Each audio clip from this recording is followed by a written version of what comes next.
वार्ता बुलाया है सर, क्या महत्वपूर्ण मुद्दा था?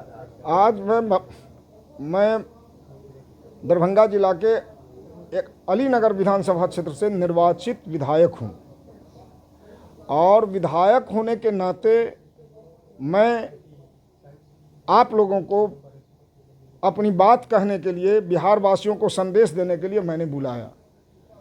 आपको मालूम होगा कि आज मैंने प्रदेश अध्यक्ष से मिलकर प्रदेश अध्यक्ष को भारतीय जनता पार्टी और भारतीय जनता पार्टी के प्राथमिक सदस्यता से इस्तीफा कर दिया हूँ।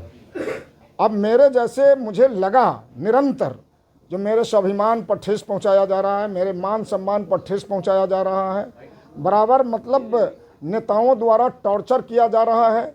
और जहाँ तक मतलब बिहार के विकास का सवाल है तो मैं तो संघर्ष में पूरी जीवन बिताया हूँ। संघर्ष के बल पर ग्राम पंचायत के मुखिया से लेकर 2 बार एमएलसी और अभी अलीनगर का विधायक हूँ। वहाँ ब्लॉक के अंदर जहाँ संघर्ष करने वालों पर झूठी मुकदमा करके और जेल के अंदर बंद कराया जाता है, भ्रष्टाचार ब्लॉक के अंदर काफ़ी है, बेरोजगारी बढ़ रही है, पिछड़ों दलितों की उपेक्षा हो रही है। इसीलिए मुझे लगता है जो भारतीय जनता पार्टी में पिछड़ों का सम्मान बचना मुश्किल है। इसीलिए मैंने मतलब भारतीय जनता पार्टी से इस्तीफा दिया हूं और आप लोगों को बुलाया हूं। क्या लगता है कि इस बार आप चुनाव लड़ेंगे? उम्मीद लग रही है, और किस पार्टी से लड़ेंगे? अब एक बात मैं बता देता हूं, जो मतलब अभी तो सिर्फ मैंने भारतीय जनता पार्टी से इस्तीफा दिया हूं, उसके सभी पदों से इस्तीफा दिया हूं। चुनाव तो लड़ना जो राजनीति करता है तो है, लेकिन मेरा इरादा है जो धीरज जी निश्चित रूप से चुनाव लड़ेंगे। हमारा जो लड़का है वो चुनाव लड़ेंगे और हमको भी मौका मिलेगा तो चुनाव लड़ेंगे। किस पार्टी से लड़ेंगे? अब ये पार्टी की बात, अभी तो भारतीय जनता पार्टी से इस्तीफा किया हूँ। कहा जा रहा है कि आरजेडी से उम्मीद अभी तक मतलब ऐसे मतलब लोग कहते हैं, लेकिन मैं तो सोशलिस्ट रहा हूँ, सेकुलर रहा हूँ।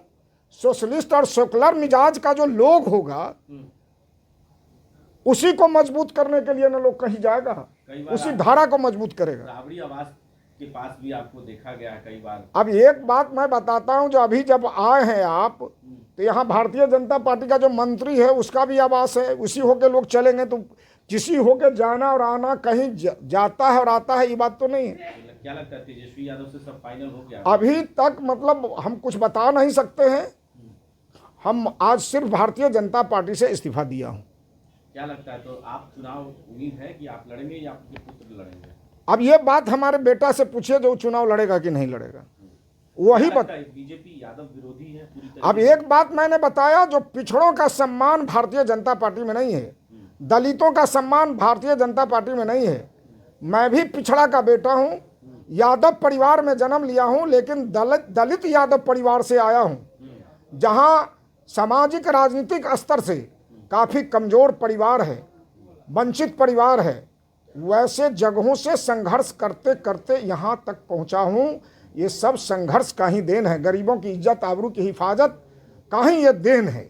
तो हम तो संघर्ष के बल पर आए हैं। पिछले कैबिनेट में भी देखा गया कि यादवों को मंत्रिमंडल में जगह नहीं मिली। अब एक बात मैं बता दिया, यादव भी पिछड़ा में आता है, तो पिछड़ों की उपेक्षा वहाँ है, जो आपने भी देखा है। पुत्र को भी आप लोग को फंसाया गया था, क्या फर्जी? अब वो तो मतलब देखे हैं आप, जो झूठे मुकदमे में मेरे पुत्र को फंसाया, हमें भी फंसाया, उनको भी जेल के अंदर 4 महीना बंद रहा, हम भी जेल के अंदर बंद रहे। ये सारी बातें हैं। हमें उस समय में भी मैंने न्याय का गुहार लगाया था तो मेरे सुनने के लिए कोई तैयार नहीं थे, और अभी भी टॉर्चर होता है। उच्च न्यायालय ने, हाई कोर्ट से मुझे रिलीफ मिला और उस केस से हम सज़ा से मुक्त हुए और मेरी सदस्यता भी बहाल हुई। अपना परिचय?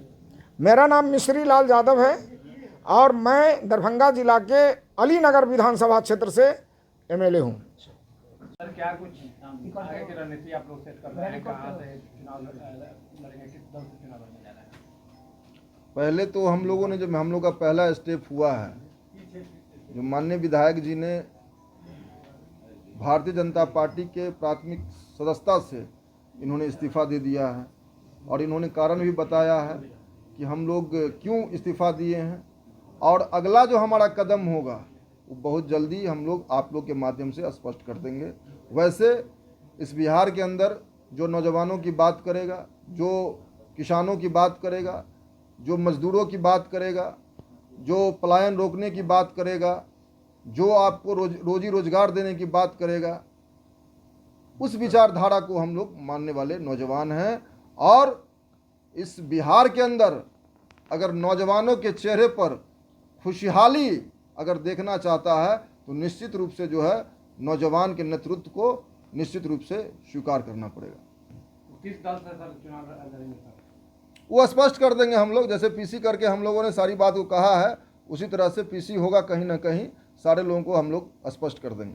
कौन सा विधानसभा क्षेत्र होगा सर आपका? मेरा विधानसभा तो पूरे बिहार में चर्चित है कि बिहार के अंदर 243 कॉन्स्टिट्यूएंसी है, लेकिन केवटी जो है वो पहला कॉन्स्टिट्यूएंसी है जो आज तक आज़ादी के 78 वर्ष पूरे हो गए, लेकिन आज तक केवटी के माटी पानी पर, केवटी के शहर जमीन पर, केवटी के खेत खलिहान में और केवटी माँ के गर्भ से निकला हुआ किसी विद्वान नौजवान को आज तक प्रदीप्त करने का मौका नहीं मिला। बड़े नेताओं के द्वारा उसको हमेशा अनदेखी किया गया, असगर के तरह वो लोग निकलने का काम किया। जब हमने इस आंदोलन को काफ़ी तेज किया तो मेरे साथ भी यही घटना घटी। पहले तो लग रहा था कि ये सुनी सुनाई बात है, लेकिन मेरे साथ जब मैंने आंदोलन को तेज किया, जब भ्रष्टाचार पर रोक लगाने के लिए, नौकरशाह के मंसूबे पर पानी फेरने के लिए संघर्ष और आंदोलन किया, तो मुझे भी इस यातना को सहना पड़ा। मुझे जेल के सेल में आपको जो है 4 महीनों तक बंद रहना पड़ा, लेकिन हम लोग न घबराने वाले लोग हैं, न हम लोग जो हैं सो डरने वाले लोग हैं। और लगातार जितनी मजबूती के साथ आपको विरोधी हम पर हमला करता है, उसके चौगुना ऊर्जा के साथ जो है हम लोग संघर्ष को तेज करते हैं। और केवटी के एक एक नौजवान ने जिम्मेदारी लिया है कि हम लोग जो है निश्चित रूप से इस बार जो है आज़ादी की झंडा जो है केवटी के शहर जमीन पर गाड़ेंगे। लेकिन आपको मालूम होना चाहिए कि आखिर क्या कारण है जो केवटी के अंदर आज तक आज़ादी नहीं मिला। ये सारे लोगों को पता चल चुका है और लोगों ने परिवर्तन निश्चित रूप से जो है वहाँ करेंगे और लोगों के जहन में ये बात जो है स्पष्ट रूप से जो है पहुँच चुका है।